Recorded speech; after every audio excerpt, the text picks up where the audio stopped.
Mesdames et messieurs, bonjour. Bienvenue dans cette édition du débat à l'antenne de Presse TV depuis Téhéran ce samedi 10 décembre 2016. En Syrie, l'armée contrôle désormais la quasi-totalité d'Alep, la deuxième ville du pays.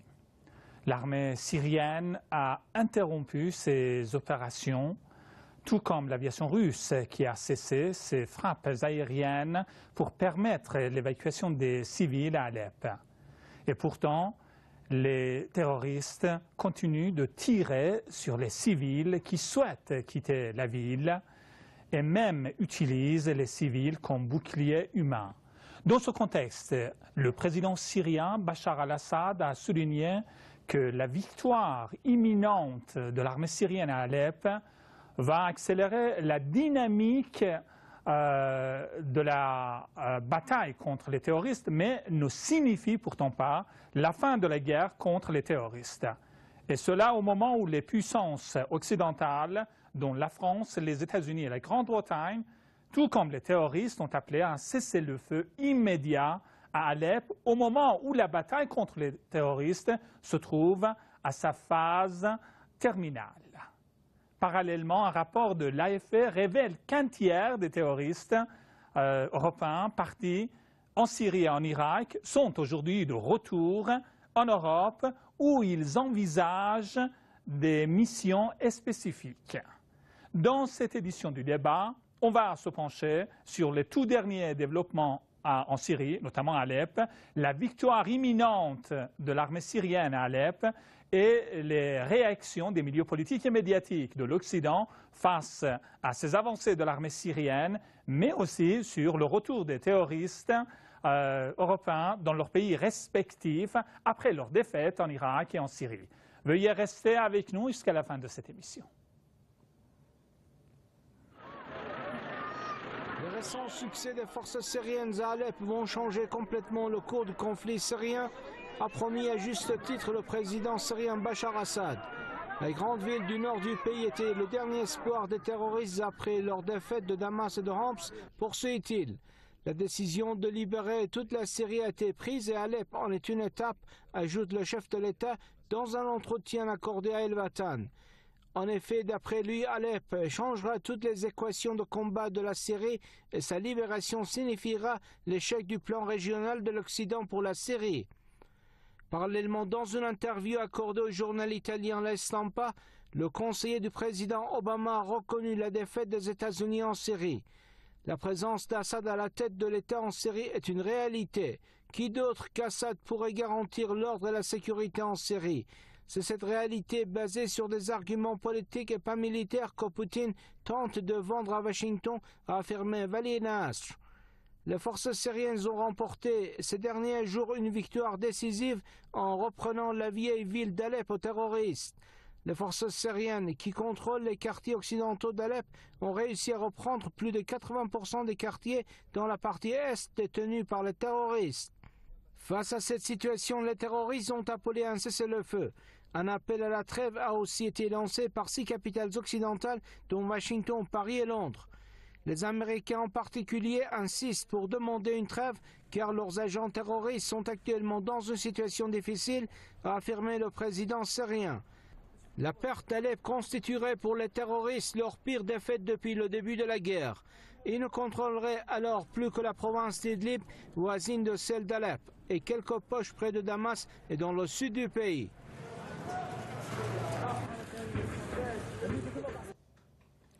Retour au plateau de l'émission du débat à l'antenne de Presse TV. Merci de votre fidélité pour cette émission. Nous sommes en ligne via Skype depuis Paris avec M. Bassam Tahan, journaliste franco-syrien, mais aussi depuis Moscou, par téléphone avec Fabrice Beur, journaliste russe. Je vous propose tout de suite de rejoindre à Paris via Skype M. Bassam Tahan. M. Tahan, bonjour. Merci. Bonjour. Je vous remercie infiniment d'avoir accepté notre invitation, M. Tahan. Je serai bref comme première question. La bataille d'Alep touche sans doute à sa fin. Alors, cette victoire imminente de l'armée syrienne et de ses alliés, qu'est-ce qu'elle va changer sur le terrain, mais aussi sur le plan politique? Il est évident qu'avec la libération totale ou quasi totale d'Alep, c'est une page qui se tourne dans la guerre de Syrie. En fait, cette victoire à Alep annonce la victoire finale dans la guerre de Syrie au profit du gouvernement légitime de Damas et de ses alliés, à savoir les Russes, les Iraniens, le Hezbollah.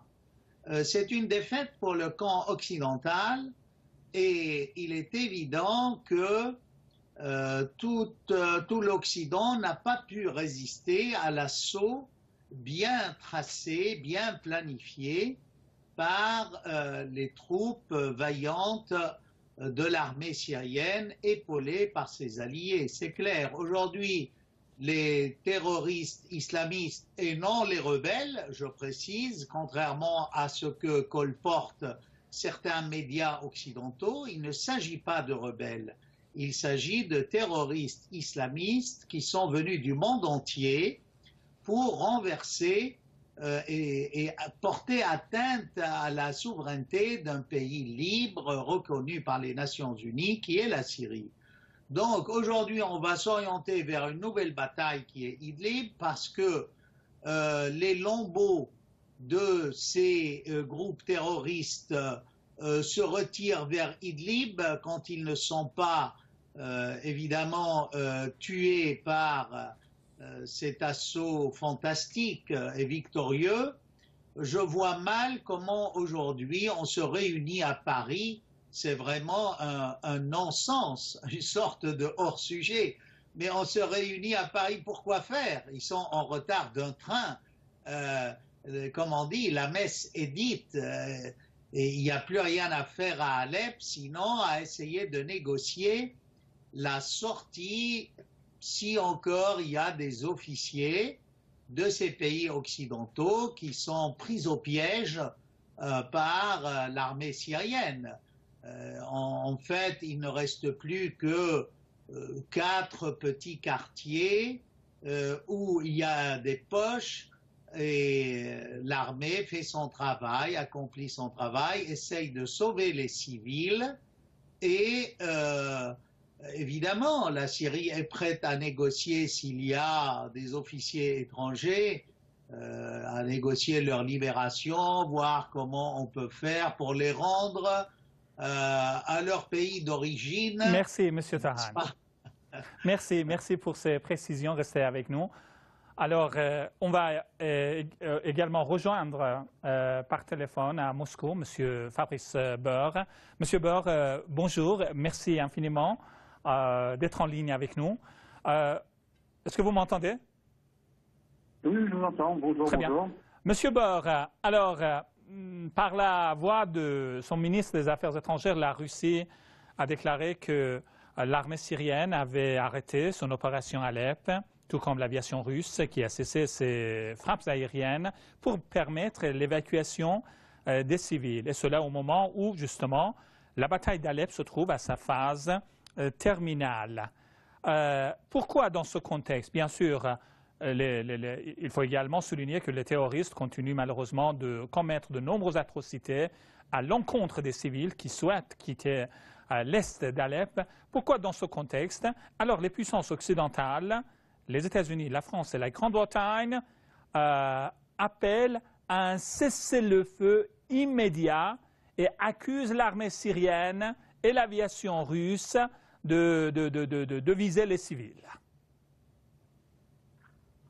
Bon, vous savez, c'est la continuation de la même politique un peu des fois incompréhensible, parce que comme l'a dit le ministre des Affaires étrangères de la Fédération de Russie, Sergei Lavrov, une position américaine un jour est une position américaine contraire le lendemain. La chose est très simple, ils ont toujours utilisé l'arme du cessez-le-feu, qui est une arme aussi médiatique, il faut le savoir, ils l'exploitent comme ça. Hein. L'arme du cessez-le-feu, lorsque ces groupes terroristes qu'ils soutiennent ont toujours été en difficulté afin qu'ils puissent se réorganiser ou mieux négocier une sortie et ainsi de suite. Mais c'est aussi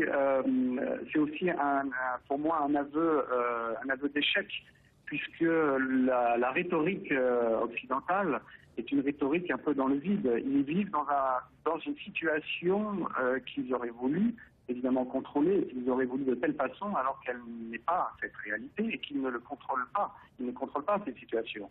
Qui est maître du terrain, c'est l'armée arabe syrienne et avec le soutien de l'aviation russe. Qui c'est qui aide les populations civiles, entre autres? C'est aussi effectivement l'aide humanitaire russe et pas du tout eux. Ils sont dans le virtuel. Ils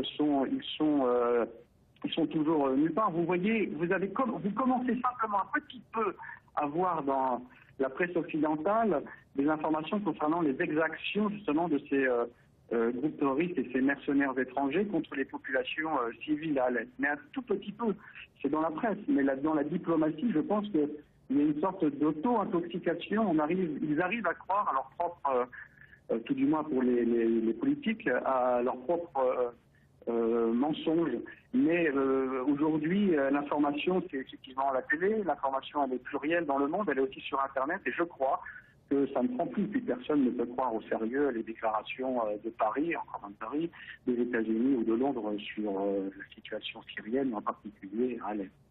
Merci, M. Beur. Restez avec nous. Monsieur Tahan, alors cette insistance des puissances occidentales, à leur tête les États-Unis, alors de faire installer un cessez-le-feu à Alep n'est pas une tentative de permettre aux groupes terroristes de se regrouper après leurs défaites successives face à l'armée syrienne et de ses alliés.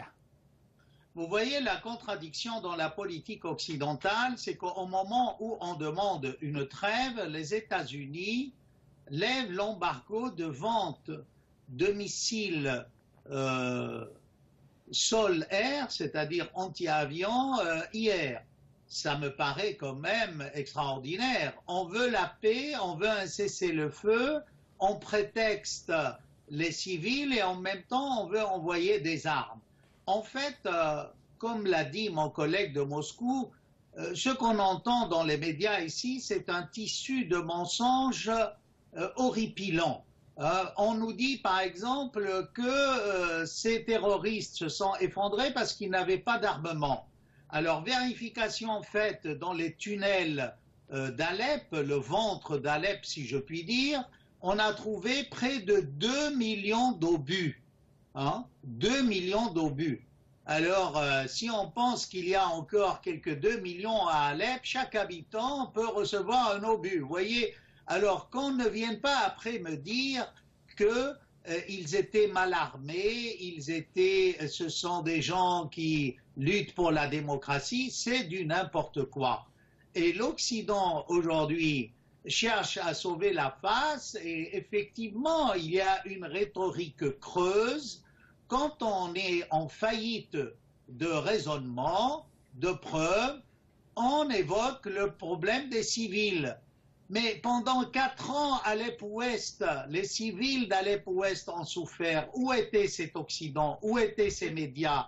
Ils étaient aux abonnés absents, comme on dit. On n'a rien entendu là-dessus. On continue de nous chanter la même chanson. Ça a l'apparence d'une aliénation totale. Effectivement, ces gens-là qui se réunissent aujourd'hui à Paris sont isolés de la réalité. Ils vivent dans une bulle, la bulle du gouvernement socialiste, aveugle, qui est infaillible et qui ne veut pas reconnaître ses erreurs. Mais comme on dit en anglais, la partie est finie, game over, c'est fini la guerre de Syrie. Merci, M. Tahan. Vous l'avez perdu. Merci, je vous remercie infiniment. Monsieur Beur, alors, bien sûr, sur le terrain à Alep, c'est l'armée syrienne et de ses alliés qui ont la main haute, qui se trouvent en effet sur le point de remporter la victoire finale.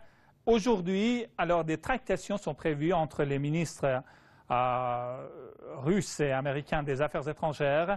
La question qui se pose dans le contexte actuel des évolutions, notamment à Alep, qu'est-ce qui va sortir de ces tractations et même en cas d'obtention d'un accord, alors sur quoi va porter justement cet accord? Je crois qu'il n'y aura aucun accord lors du dernier dernier entretien, on va dire, entre John Kerry et Sergei Lavrov. Lavrov a indiqué que la feuille de route qu'il leur avait donnée, la délégation américaine, était en totale contradiction avec la précédente feuille de route qu'ils avaient donnée, qu'ils revenaient en arrière. Et donc, il a fait la déclaration comme quoi il n'avait aucune négociation possible ou discussion possible avec l'administration américaine actuelle, puisqu'il n'y avait rien de sérieux, ou tout du moins rien avec aucune volonté effectivement d'avancer dedans. Donc c'est une réunion pour rien, c'est la diplomatie, hein, vous savez, hein, c'est des fois beaucoup de gesticulation pour pas grand-chose, et ici c'est vraiment la gesticulation pour rien du tout. Surtout, comme le disait un précédent collègue sur Paris, effectivement, ils ont perdu, ils n'arrivent pas à... ça n'existe pas dans le logiciel occidental, le mot perdre, ils ne comprennent pas ce que ça veut dire perdre. Ils ont perdu, ils essayent de trouver une voie de sortie, et c'est un peu, vous savez, comme un méchant garnement qui fait des bêtises et qui ne peut pas dire que c'est lui qui a fait telle ou telle chose, telle ou telle bêtise, et il n'arrivera jamais. Ce sera toujours non, c'est pas moi, alors que nous savons tous très bien qui a aidé tous ces charmants terroristes à Eilat. Donc cette réunion va aboutir à rien du tout, de la gesticulation diplomatique, peut-être une exploitation dans la propagande des médias de l'OTAN qui indiqueront que la Russie refuse un cessez-le-feu ou refuse plein de choses. Les civils à Alep, évidemment, qui subissent tous les malheurs possibles, en oubliant de dire à chaque fois que ces civils se dirigent vers les zones gouvernementales. Donc CQFD, la partie est finie. Ils ont perdu, rien ne va sortir de plus de cette administration américaine, de cet entretien, comme de tous les autres. Il ne se passera rien de toute façon avant la prochaine entrée en fonction de l'administration américaine, la nouvelle administration américaine. Ça ne veut pas dire que ce sera positif, mais il ne se passera rien, il y aura un statu quo d'ici là. Bien que, et pour terminer, comme disait mon collègue précédent, la levée de l'embargo sur toutes les armes américaines à destination de la Syrie sous-entend effectivement, alors que pour Alep, il n'y aura aucune différence, mais pour les batailles suivantes, il se peut effectivement qu'on ait un regain de violence. Merci Washington.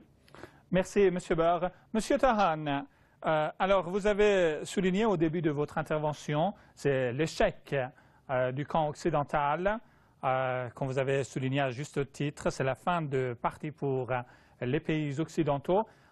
Mais alors, aujourd'hui, justement, les pays occidentaux, notamment les pays européens, se trouvent face à un nouveau défi qui est en effet la conséquence directe de leur politique hasardeuse en Syrie, à savoir le retour des terroristes qui envisagent justement de planifier, de commettre des attentats spécifiques avec des modes opératoires complexes en Europe. Donc, aujourd'hui, c'est l'heure de vérité en quelque sorte sur ce plan pour les pays européens. Effectivement, vous savez, laissons les chiffres parler. Il y a aujourd'hui en Syrie entre 100 et 150 000 terroristes islamistes de toutes tendances confondues, wahhabites, Fatah al-Sham, al-Nusra, Al-Qaïda, les seigneurs de guerre, tout ce que vous voulez. À Alep, les gens assiégés, il y a à peu près entre 7 000 et 10 000, ce qui reste dans ces 4 quartiers qui tombent Sorry, the connection is lost. Alors, ce qu'on remarque, aujourd'hui, c'est qu'il faut bien que ces gens-là, après avoir été battus, fuient la Syrie. Alors, sans doute, on va se retrouver en Europe, même si on prend 10%, hein, prenons 10%, ça fait quand même 15 000 djihadistes qui sont prêts à commettre des attentats à Bruxelles, à Amsterdam, à Paris, à Madrid, en Allemagne, à Francfort. C'est quand même énorme. Et là, on se rend compte que, il faut absolument qu'il y ait un rétablissement des relations diplomatiques avec la Syrie, au moins pour des raisons sécuritaires. Et là, je crois que l'entêtement ne sert à rien. il faut mettre les gouvernements occidentaux devant leurs responsabilités. Il faut qu'ils reconnaissent qu'ils ne peuvent pas lutter contre ces djihadistes en continuant à être les amis du Royaume saoudite, les amis du Qatar, des pays du Conseil de coopération. Tout cela est révolu. J'espère qu'avec l'arrivée de Trump, les nouvelles présidentielles en France, on va avoir un changement de cap. Sinon, je dirais, tant pis. S'ils veulent continuer à soutenir les islamistes, après tout, ils sont libres de ce qu'ils décident, mais ils payeront les pots cassés. Ça, c'est évident. C'est malheureux à dire, mais c'est comme ça. Merci, M. Bassam Tahan. Donc, est-ce que vous pensez qu'on s'attende, avec ces nouvelles évolutions, notamment la victoire imminente à Alep, à une révision des politiques moyen-orientales des puissances occidentales, en l'occurrence des pays européens? Sûrement, mais je crois que là, l'accord qui est intervenu entre la Turquie et la Russie a des chances de changer la donne, parce que les Turcs ne sont pas fous. Il y a des intérêts engagés économiques au niveau du nucléaire, du commerce, du tourisme avec la Russie, et je ne crois pas que les Turcs soient prêts à sacrifier leurs intérêts pour une éventuelle entrée en Europe qui est très très éloignée de la réalité politique. Merci, M. Tahan. Je vous remercie infiniment. On va alors terminer cette émission par une toute dernière question à M. Beur. M. Beur, avec les tout derniers développements à Alep, bien sûr, les équations du combat sur le terrain alors seront complètement changées. Mais en ce qui concerne la politique des pays occidentaux, des pays européens envers la Syrie, qu'est-ce qui va changer? Malheureusement, pas grand-chose. Malheureusement, pas grand-chose parce que la plupart des pays européens, pour moi, sont effectivement entre les mains de ce qu'on appelle le parti américain, à savoir tous les lobbies atlantistes. Et la plupart de la classe politique française a toujours un logiciel datant de la guerre froide avec comme puce qui lui fait penser, qui donne des idées, l'OTAN. Et l'OTAN a toujours en ligne de mire, puisque l'OTAN n'est que l'outil de contrôle politico-militaire de l'Union européenne, a toujours comme objectif effectivement la déstabilisation de la Syrie. Ça fait partie du plan du Grand Nouvel Moyen-Orient de George Bush. C'est toujours la continuation, il n'y a rien de nouveau. Donc je ne pense pas qu'il y aura de grands changements. Le seul changement qui pourrait effectivement arriver, comme il a été précisé auparavant, c'est un possible retour de nombreux terroristes ou apprentis terroristes de Syrie et d'Irak dans les pays européens, qui malheureusement poseront certainement et feront encore des morts, poseront des bombes et feront certainement encore des morts, et que là, effectivement, la collaboration avec la Syrie et la Russie sera certainement essentielle. Et j'espère que malheureusement, dans ce malheur qui arrive, que l'opinion publique obligera les classes politiques, en particulier la classe politique française, à tout du moins à jouer cette hypocrisie, effectivement, de collaboration sur la Syrie et à arriver à ce qui est pourtant la chose qui devrait effectivement être même pas une question, à savoir qu'il faut garantir la souveraineté de la Syrie, qu'il faut garantir effectivement un État fort en Syrie afin d'éviter que la gangrène terroriste puisse se répandre. Il faut que ces pays européens effectivement arrêtent de croire qu'ils sont en dehors de tout cela, et je pense et j'espère effectivement que le développement en Syrie va ramener à la raison certaines personnes en Europe.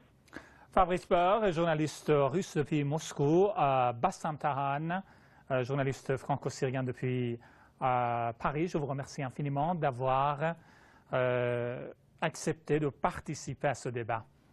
Merci infiniment de nous avoir suivis jusqu'à la fin de cette émission. Excellente suite de programme, excellente journée à toutes et à tous. Au revoir et à très bientôt, Inch'Allah.